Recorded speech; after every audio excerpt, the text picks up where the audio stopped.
Today's video, we're gonna share about how did we prepare to move here in Puerto Rico from Florida to Puerto Rico. When we went back to Florida, we start preparing the things we needed here in Puerto Rico. The first thing we prepared is we bought a excavator, because if you're gonna buy a raw land, you must have an excavator. This place, we're gonna do nothing without it. Like, we build the house and we clear all the forest area with the excavator. And yeah, the next thing is we bought a container. We bought a 40-foot container and we fill that up. Like, we put food, the canned food, the nuts, and let me help with something. Everything we needed. We put appliances, all the construction materials. Yeah, like the bed. Yeah, the mattresses, the sinks, the kitchen sink, the spigots. Everything that we needed. Everything. Bed sheets, towels. Barbecue grill. Yeah, and then the reason why we bought the 40-foot container is we need a place to live in here in Puerto Rico, because we don't have a house yet. So we use the container to live in while we are working on the house. And then we did a house the prefabricated house to make it fast. I didn't say it right. So we did built the house in the backyard in Florida. Make it faster and easier, because we had to build this house in the jungle when we got here. So it's gonna be faster and easier. I didn't want to, try to figure every little thing out, measure everything, cut everything. So everything was cut and measured. We built the house and then we numbered it all. Yeah, we built the house and then we took it out, but we put the number on to make it easier. Like, when we got here, we just pull it out and like arrange it. Just look for the number. Put it together. But it was we didn't take it completely apart. We kept the walls intact, so we just put the walls in the container. Yeah. And then that way when we got here, we just put it together. And it went up in days. True. It was pretty easy. So yeah, and then when we fold the container, everything is in there, and we have a neighbor there. He helped us to do the crane. He lift up the crane and put in the truck, because they need to bring it in Jacksonville from Florida. Oh. Yeah, the container was on the ground, so when we filled it up, it got so heavy that the crane could barely pick it up to put it on the truck. Yeah, because the container has to be brought to Jacksonville from Florida, because from Jacksonville they're gonna ship it to Florida. Oh, it's still Florida. Oh, that's a mistake. And then they shipped it from there. From Jacksonville. Crowley. It's Crowley Company, and so it's from Jacksonville. They ship the container to Puerto Rico, and then when the container here in Puerto Rico, you hired someone again to pick it up, bring it to the property. Yeah, I had to get somebody that had a truck capable of dropping it on the ground. And there was really only one guy I found. It was really hard. It's a specialized kind of trailer. Yeah, so the container is already shipped, I think, and then we flew here. Yeah. But how long does it gonna take the container to bring it here in Puerto Rico from Florida? A couple days. So it takes a couple days to bring the container here in Puerto Rico, and we just followed and we stay in Airbnb. And then when we knew that the container is in the pier, you hired someone to get it, the container, bring it to property, and the guy brought him in the property, but he couldn't brought it up in the property because it's too heavy. And we met him in the main road. And what happened? There's a lot of stuff happened there. There's so much stuff happened. Like from 12 p.m. it took us 10 p.m. at night just to bring the container here in the property. The first thing is the driver, he couldn't drive the truck because it was too heavy. And then my husband asked the neighbor to help us to pull the truck going up the property, but our neighbor, he couldn't do it either. So there's some kind of commotion happened when we were in the road. There caused a lot of traffic because the truck driver, he moved the truck and then what do you call that? Blocked the road and he couldn't move it. So someone, I think, called police, and then the police came. They're trying to help us to remove the container, the truck in the road. Traffic for a while. So until we figured out how to get out of there. There's a lot of figuring out. Since we don't speak Spanish, additional bad happens. The good thing is the police, she know how to speak English and Spanish, so he helped us to translate it to the driver to say that what gonna happen, what we should do. Ended up the truck driver called the boss, and the boss from somewhere around in Puerto Rico, he needed to drive here to Calle. It's gonna take like 2 hours just to get here. And then so we waited for the boss, and finally he came here. And but you pull out the excavator, you remove the excavator. We took the excavator out of the container to save weight. Yeah, and then you drive the excavator ahead going up to the property, and you fill the dip with the lumber. So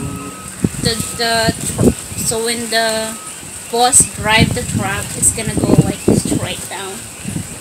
So when the boss came, they drove first in the road going to the property, and then he thought like, I can do it, so he went to the truck and drove real quick the container with the truck, and finally he made it to the property, just in the front of the property.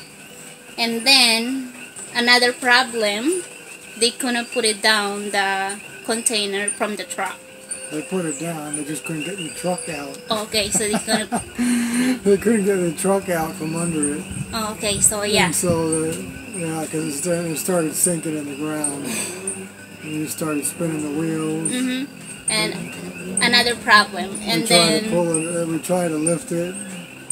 Nothing could lift it. Yeah, then there's so many people came trying to help to, like, they get a lot of metal to what do you call that, the metal, the long one, like a tube for the water pipe, or the metal pipe.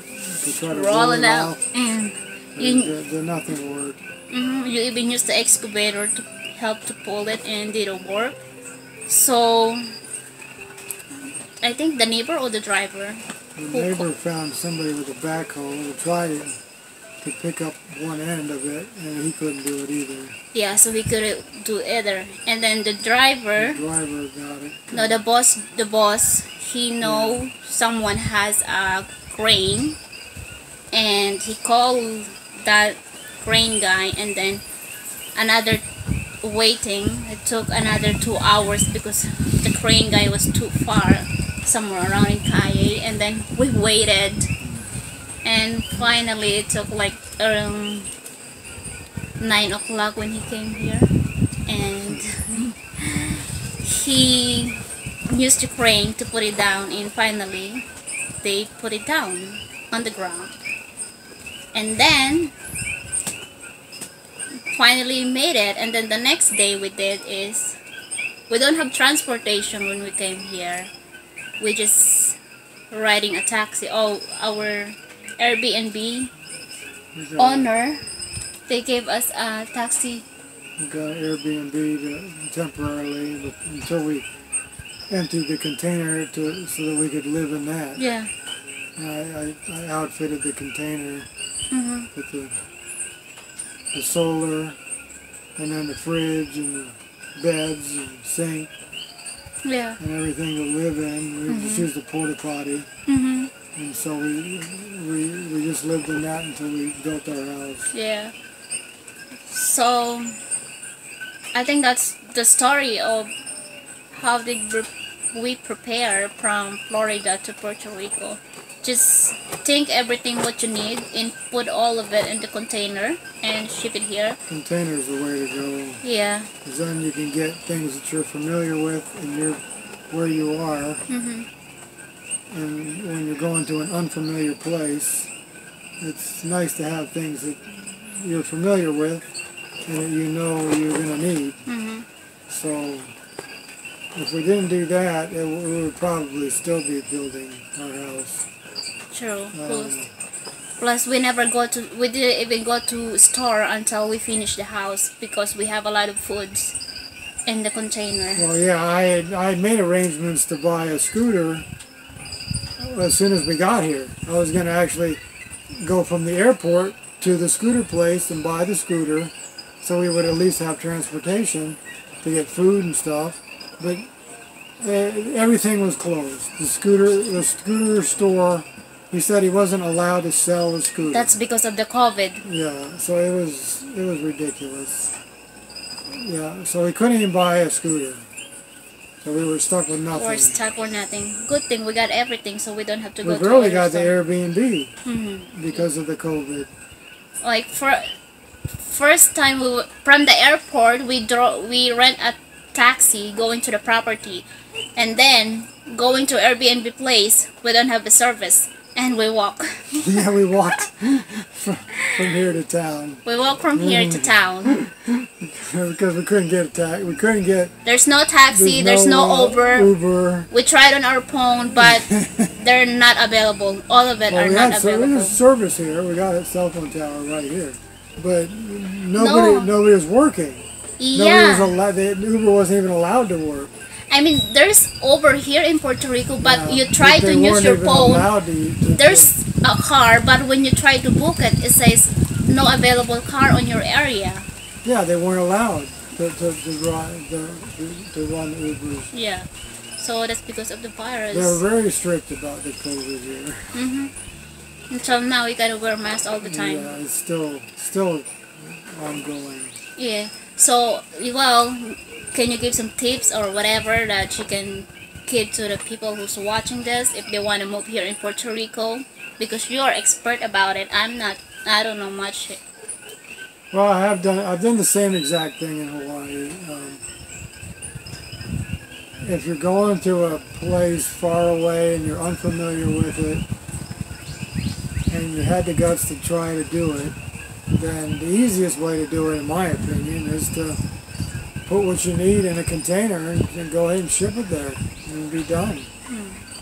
That's great advice. The only thing, that's how I do it. And don't even fuss around. I mean, if you're getting raw land in the middle of nowhere, then you need an excavator. And that's part of the whole deal. Yep. You need all your equipment that you're going to use to do whatever you're going to do, farming or building or whatever. The excavator is too expensive, but it's worth it to have one. You can do whatever you want with it. Once you're finished with it, I can sell it for whatever I paid for it in the beginning. No problem at all selling that here, I guarantee it. Just like what happened in Hawaii, tell them. Yeah, well, I did the same thing. I bought one. I bought that excavator in Hawaii. I happened to find one there. Yeah. It was on a different island, so I still had to ship it from Honolulu to Hilo. But I used it for 2 or 3 years, did everything I needed to do with it, and sold it in Hawaii for the same price I paid for it. So you got your money back and then you use it. Yeah, so there would have been no way to do it otherwise. It's worth it. You can't get anywhere doing anything here by hand. And if you hired it out, it's going to cost you 10 times more to do it. Yeah, plus longer. It takes longer. And you don't know what you want to do until you get into the land. If you're trying to homestead a property, you you don't know what you're going to do right off the bat. So it takes, you know, where you're going to plant, where you're going to build. So it takes a while. So if you're going to rent equipment or get somebody to do it while you're spending years trying to figure it out, it's going to cost way more than just going ahead right off the bat and buying it. That's what I would do. So Put that in your budget if you're going to, yeah. if you're going to do something like that. So that's the tips, guys. And yeah, we're gonna end this video now, and thank you for watching.